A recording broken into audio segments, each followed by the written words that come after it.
Welcome viewers to my YouTube channel. Please hit that like button and subscribe my channel and press that bell icon for more notifications. Asthma essential services maintenance act यानी कि अत्यावश्यक सेवा अनुरक्षण कानून।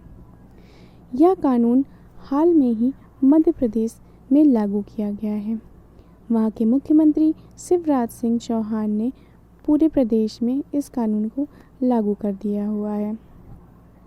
इस कानून के लागू होने के बाद अति आवश्यक सेवा से जुड़े कर्मचारी जैसे कि डॉक्टर और नर्सेस अवकाश या हड़ताल पर नहीं जा सकेंगे।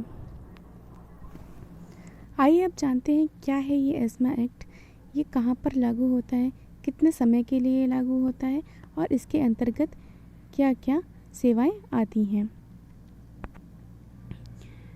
एज़मा कानून भारत के संसद द्वारा संविधान की 7वीं अनुसूची की समवर्ती सूची के तहत 1968 में बनाया गया था।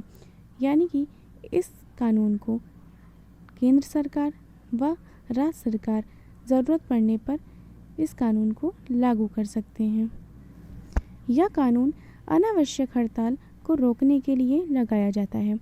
अगर किसी राज्य में किसी डिपार्टमेंट के कर्मचारी हड़ताल पर चले जाते हैं और सरकार उनकी मांग नहीं मानती है और उन्हें हड़ताल करने के लिए मना करती है, लेकिन अगर उसके बावजूद भी वह कर्मचारी सरकार की बात को नहीं मानते हैं और हड़ताल करते हैं तो उन पर एज़मा यानी कि एसेंशियल सर्विसेज मेंटेनेंस एक्ट लगाया जा सकता है और इस कानून के तहत उनके ऊपर कानूनी कार्रवाई भी की जा सकती है।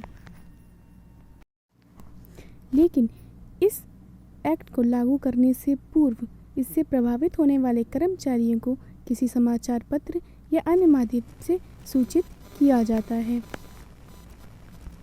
और उसके बाद ही इस एक्ट को लागू किया जाता है। एज़मा यानी कि एसेंशियल सर्विसेज मेंटेनेंस एक्ट, इस कानून को अधिकतम 6 महीने के लिए लागू किया जा सकता है, लेकिन अगर केंद्र सरकार को यह लगता है कि इस एक्ट को या इस कानून को बढ़ाने की ज़रूरत है तो वह इसे आगे और भी बढ़ा सकती है। अब जानते हैं कि एज़मा के अंतर्गत सज़ा का प्रावधान क्या है।